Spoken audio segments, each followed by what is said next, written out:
About 7 months ago, Emma, my ex-wife, 42 female, and I, 44 male, moved away for her new job. She had been offered an upper management position in a company that she had applied to without my knowledge, and the reason she had done so was because she knew that I would never agree to move away. We had been together for 12 years, married for 10, and we have 8-year-old twins together. Both our families are situated here, and a few years ago, my father was diagnosed with leukemia. Since then, it's been very difficult for our family because my dad's health hasn't been great, and we are always afraid of when we might lose him.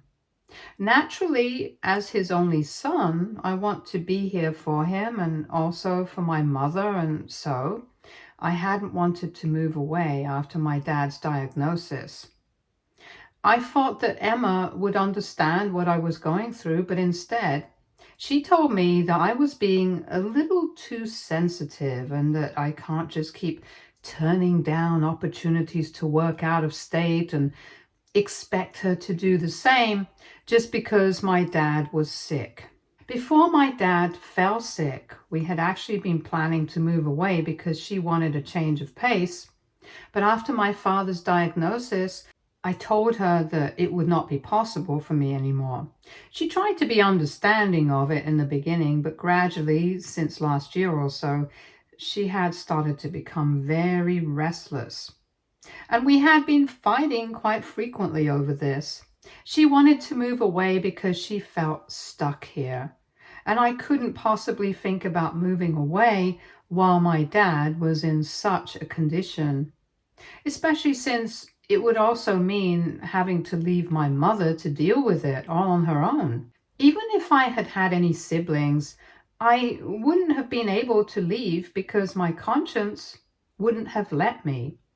And I kept trying to explain that to Emma, but she refused to see my point, and I just felt like she was being selfish, whereas she felt like I was the one being selfish. And then earlier this year, she just came home from work one day and told me that she had applied for a high-paying position in a company outside of state, and she got the job. That came as a shock to me, and I wanted to be happy for her, but I just couldn't, because she hadn't told me anything about this application or this job. I was kind of in shock, so I just congratulated her and then I said nothing. That day, I remember we got into an argument because she didn't think I was happy enough for her, even though it was a pretty big deal, because I have to admit, it was a good job with decent pay. However, I was just upset that she hadn't even thought that she needed to talk to me about it before applying, and she told me that she didn't even think that she would get the job. But now that she had it, she was thinking of moving away, and she wanted me to come along with her. She wanted to relocate our entire family, knowing what my feelings on this were. So we ended up fighting over that, and it was one of our worst fights. It got so bad that she ended up leaving to go and stay with her parents for a couple of days, and we had no contact for those days. So I actually thought that she was going to file for a divorce and put an end to this. But then she came back home, and we ended up deciding that we were going to try and patch things up between us because we still had the kids and we couldn't let them down. And back then, I thought that I could still make it work with her because I didn't want to let go of this marriage. I was sure that I loved her, and she told me that she did too, which is why she wanted to make it work. But she also didn't want to give up on her dreams, and so after a lot of discussion, we decided that she was going to take up the job and I would stay back here. She told me that she was going to try and travel back and forth as often as she could so that we could make this work. We had no other option but to choose a long-distance marriage for now, since neither of us was ready to give up on each other. It was hard for me to agree, but I had to do it. at least for a while, before we could figure out what we wanted to do in the future. So then she left, and she would come back home every alternate weekend, but even then, she would only get to spend 2 days with us and take a flight back on Sunday evening since she would have to be back for work every Monday. It was tiring for her, and I knew it, but there was nothing that I could do since she had agreed to this arrangement. With time, I guess she started resenting me, and her attitude towards me got worse. We had promised each other that we were going to try and make this work, but every time that I would try to call her during the week, she would always be really mean to me, and we would inevitably end up arguing about something or other. After a certain point of time, it started feeling like she didn't even want to speak to me. And instead of calling her on my own, I started waiting for her to call me first, and then we started speaking less to each other, and even when we would talk, it was always very cold and weird, and I didn't know what to make of it. Then eventually, after having spent almost 4 months away, she came home one weekend and had divorce papers with her. At the time, things were really tense between us, and she told me that she couldn't do this anymore. When she came back home that weekend, we hadn't spoken for almost 6 days in a row because of the argument that we had the last time we spoke. And I wanted to come up with a reason not to get a divorce, but I couldn't come up with anything. Because the last fight that we had was one where she had actually thrown out the idea of separating and ending this marriage for good. I should have seen that coming, because for months, not only had we been fighting, but she had also been getting closer to a certain friend of hers from high school. This friend, let's call her Melissa, was not a good person and was an even worse influence. Emma had always been good friends with Melissa, and that woman had even been there as a bridesmaid at our wedding. But I had never liked her because she had always given off a weird vibe. From what I knew about her, she was a total gold digger and always went after rich married men so she wouldn't have to commit to them, but would still get the benefits of being with a rich guy. She would even brag about it, as if what she was doing wasn't detestable enough. When I used to bring up her behavior with Emma, she used to tell me that it was her personal choice and that we shouldn't judge her. That was quite infuriating. So eventually, I just stopped talking about Melissa and decided to ignore that friendship altogether. It got easier eventually, because after Melissa moved away and Emma got caught up with work and kids, they kind of drifted apart. Anyway, I had known that Melissa had also been living in the same state with her son for a couple of years since she had moved away after her second divorce, probably to scout for new prey. Coincidentally, when Emma got a job in the same state, she reached out to Melissa, and she was the one who introduced her to the city and helped her move in and stuff along with me. I was there all along, and I had hoped that maybe Melissa would have sobered up after so many years. But she was still the same weird person. I was not comfortable with Emma being so close with Melissa once again. But she was the only friend that Emma had there, so I couldn't even say anything about it. In the months that Emma had been staying there, she had told me that Melissa had been really supportive of her since she was on her own, and had even introduced her to a couple of her own friends. This so-called group that Melissa had introduced Emma to was very dicey, because as far as I remember, it was 3 or 4 women who were all single mothers. They had met through Facebook and had a Facebook support group kind of thing together. From whatever Emma had told me, these women had all been with men and had kids with them, but due to a variety of reasons, their partners had abandoned them, and now They were raising their kids on their own, and the only support they got was a child support check. However, it was not as sad as it sounds, because most of the women that Melissa was friends with were just like her. They had gone for super rich men, had affairs with them, got pregnant, and then when these men had decided to stay with their wives and families, these women managed to get them to pay a big fat child support check from them, which supported their lifestyle. It actually wasn't just as support for them, it was also payment for them to keep their mouths shut, since I'm assuming these men didn't want word of their affairs getting to their wives. It was very common for all of them to have some online business that nobody was really interested in, but they were self-employed and wanted people to believe that they were doing it all on their own. But in reality, they were running a scam and proudly called themselves independent women who had all the freedom in the world to live by their own rules, while living off of the money of men who had been stupid enough to fall into their traps. Emma thought that it was funny, but I thought it was disgusting, and I didn't think that it was a good idea for her to be socializing with them. However, she kept defending her friends and told me that she had gotten to know them personally, and they were all really nice women. And given how we were already fighting about so many things, I didn't want to fight about that as well, so I didn't say anything. But then, in the last fight that we had before she filed for a divorce, she told me that she really admired Melissa's strength, because even without any help from any man, she was raising her 2 kids brilliantly on her own.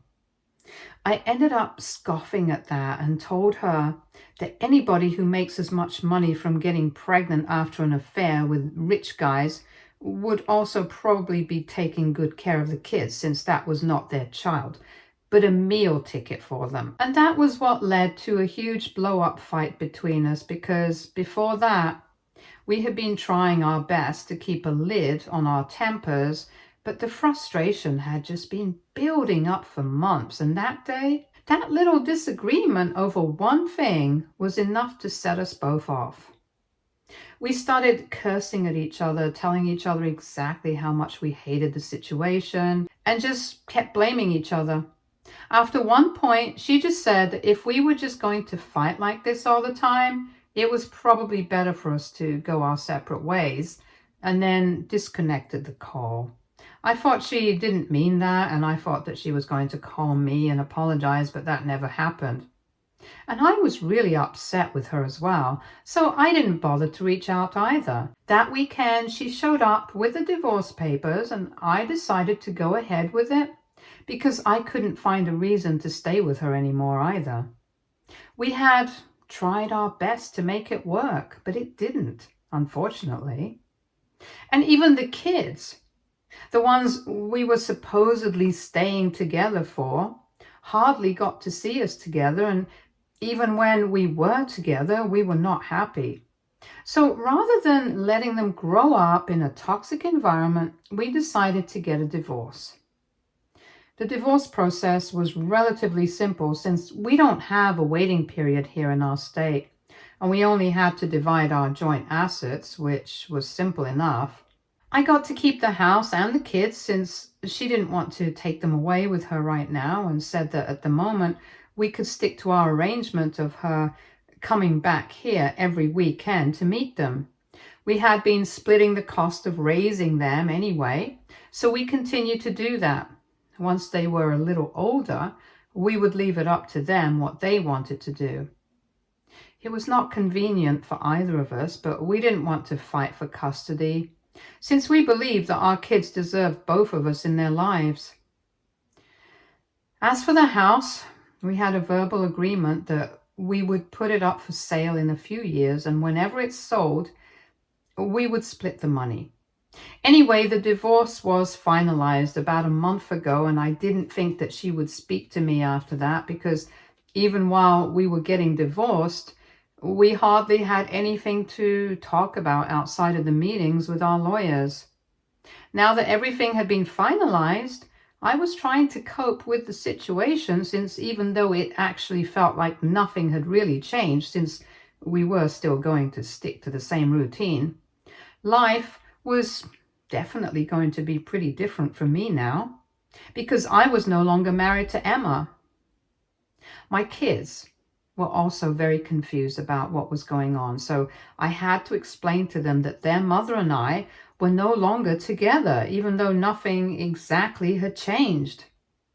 But last night, she decided to call me up again so that we could sort things out between us and give our relationship another chance, because apparently she had made a huge mistake and she wanted to reverse the divorce.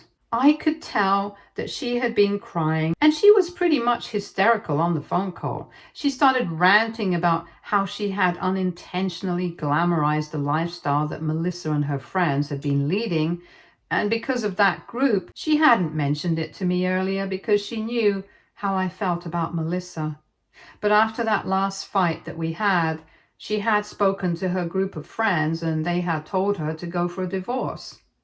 She had been skeptical about it initially, but they talked her into it so that she spoke to a lawyer that they put her in touch with. But 1 month has passed since then, and she has tried literally to get herself to move on, like dating apps and blind dates and even going out every other night, but has only ended up hooking up with random people. And that has only made her feel pathetic, because at least with me, even when we were fighting, she knew that she loved me and I loved her. Now, she's just really lonely, and more than anything else, she also misses the kids. Her friends told her that this would pass, but she hasn't been able to get rid of the loneliness and the guilt after the divorce.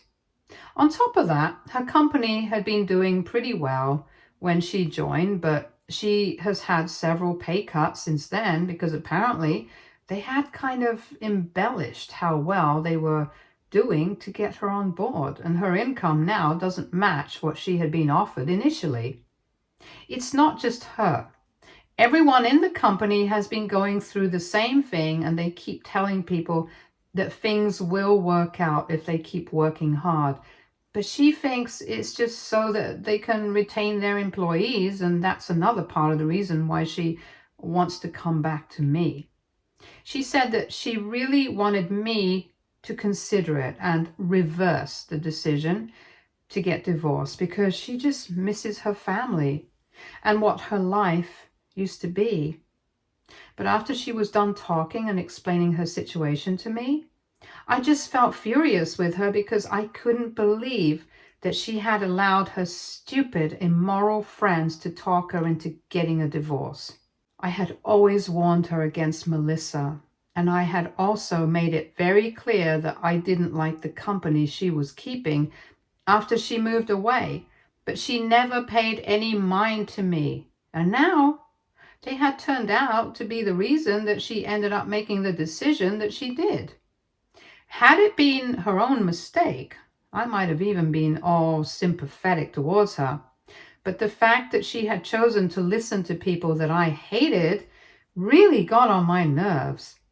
The audacity to call me up and start crying about all of these things as if it had all been very easy for me just made me very upset, and I ended up snapping at her.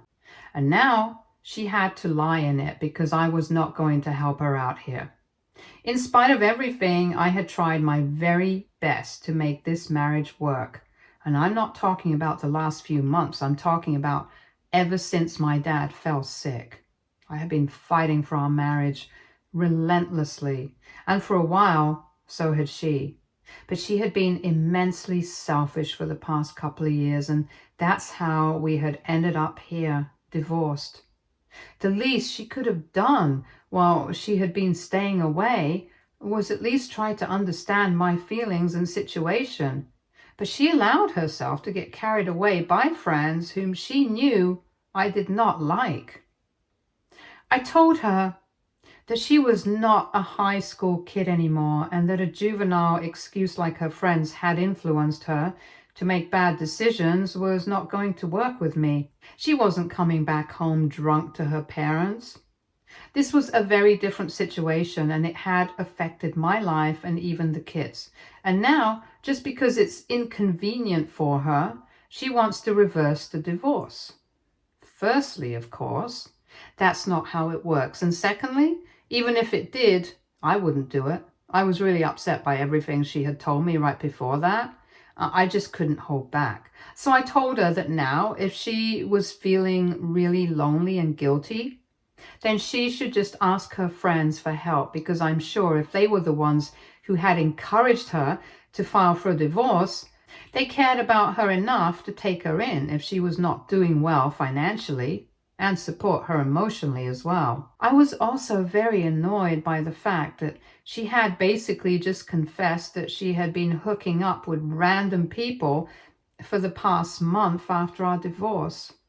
Technically, she was single, so she was allowed to do whatever she wanted, but it made me feel really uncomfortable and depressed, because I felt like it had cheapened whatever we had shared for the past 12 years. So I told her I did not want her back in my life anymore, especially after the things that she had just told me, and that I was going to make sure that the kids stayed with me, because I was not sure if she was a good influence on them anymore.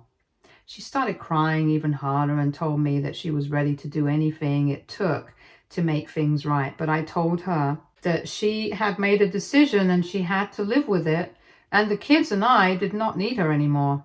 Then I hung up and blocked her. When I woke up this morning, I had several messages from my ex-in-laws, and they were telling me that I shouldn't have said the things that I did, because she was already really low, and it was not nice of me to kick her when she was down. They said that it was not necessary because she was already regretting everything that she had done, and seemed to try and punish her more by telling her that the kids and I did not need her. I wouldn't have cared about what my ex-in-laws say, but they have been very kind to me after the divorce, so I don't know. AITA for telling my ex-wife that I don't want her back and that the kids and I don't need her anymore. Update 1. Hello, guys. Thank you so much for all the support that you guys have shown me in the comments. I don't know how to say it, but it really means a lot to me, knowing that so many people are on my side here. And it means even more to me that so many of you have identified with my story and have reached out to let me know that things are going to be all right. It's very kind of you guys, and I know that things are going to get better. It has been 4 days since I posted, and I had blocked Emma after we had that conversation, so she hasn't been able to get in touch with me. But this weekend, she is supposed to come over to see the kids and spend some time with them, so I don't know what's going to happen then. For the past couple of months, ever since the divorce was initiated, she would just pick up the kids from my place and go to her parents' place to spend the weekend with them, and occasionally spend some time here with all 4 of us for some family bonding. But mostly, she would try to stay away from me, and I was fine with it because it just made things easier for me. This weekend, though, it's anybody's guess. I'm actually kind of dreading having to see her, because her parents have been very upset with me and have told me that the things that I said to her were so harsh that she has ended up crying every single time that they have called her after that. I haven't been responding to any of their messages because I don't really know what to say to them. But I feel kind of bad because I know Emma is kind of a really non-emotional person, and I know that I really managed to hit her where it hurts because she's been crying so much. Even though she hasn't exactly been kind to me and our circumstances haven't been the best, I still feel really sad for her because we could have had a great life, and I feel like she ruined it all for herself. I did my best to make it work, but it's not like I can make the marriage work on my own without any help from her. I don't know what to say anymore, to be honest. Update 2. So Emma came over yesterday to pick up the kids, and we ended up having a discussion about everything that had been said. It was clear from her appearance that she had been having a very hard time, and I could see it on her face.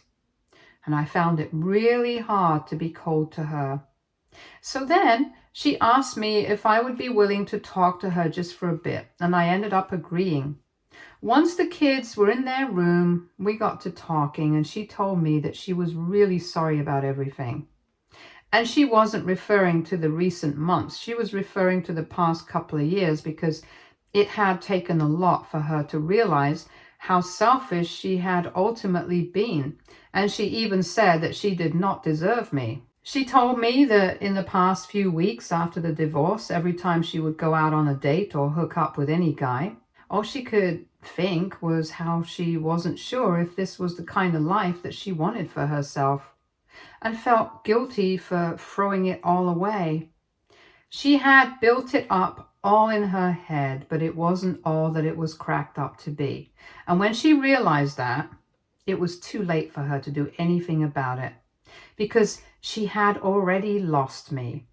While talking, she started crying again, and I tried to comfort her, but she told me that it would only make her feel worse because that just made her realize the kind of person I was and how badly she had treated me. It was kind of bittersweet hearing her say these things about me because I would have really appreciated that when we were together, but now I don't know what to say about it. Anyway, after a while, she told me that she had decided to quit her job and move back here so that she could be closer to her family. She also wanted to spend more time with the kids because she had already been losing out on so much time with them. It didn't seem worth it to stay outside for such little money and sacrifice so much. The only request she had for me was that she wanted me not to file for full custody like I had said I would. And I told her not to worry about it. I had said it in the heat of the moment, but I didn't have any intention of actually doing it because both she and I had always maintained that our kids shouldn't have to suffer, and I knew that they missed their mom. So spending some more time with her would definitely do the kids more good, and I would be supportive of that as well. After we were done talking, she apologized to me for everything once again and told me that I was a good man. She also promised me that she was going to try and be a better mother and a better person, and thanked me for even letting her speak to me after everything that happened, instead of just shutting the door in her face. That got me a little emotional, but I didn't say anything. And then she left with the kids, so that was it. And I didn't actually expect things to turn out to be like this, since I thought that she was going to come over and fight with me. But this was nice and unexpected. She has apologized, and I'm not going to say that I forgive her and everything is in the past, but at least we are on the right track now. I don't think I can go back to her again. That's very unrealistic after everything that has happened. But the least we can do is try to co-parent our kids to the best of our abilities and make it as peaceful for them as possible. And of course, it will be better for us as well. Now, let's see what the future holds. Update 3. Hey guys, okay, so 4 months have passed since my divorce, and after my last update, Emma stayed true to her word, and within a few weeks, she quit her job and moved back here. And since then, our kids have been splitting their time between the two of us. They spend half the week at my place and the other half at their mother's, and it's been pretty convenient for them till now. Emma had been with her parents for a couple of weeks initially, but then she was able to find an apartment a few blocks away, and the kids are having a lot of fun because they have 2 homes now. As for my ex-in-laws, we are back on normal terms. Of course, we don't speak to each other on a regular basis, but they have apologized to me for bothering me back when Emma was having her breakdown. And they told me that it was not my fault. But as her parents, they were just really stressed out, and they ended up blaming it on me because it was a bit of a knee-jerk reaction.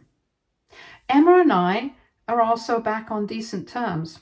I wouldn't say good terms because it's not like we are friends, but we are cordial with each other and have kept things civil. I'm also slowly but surely moving on and trying to process everything that has happened. And it's going well so far, and I'm hoping that it continues to get better after this as well. Stay tuned for more stories from our girl relationships.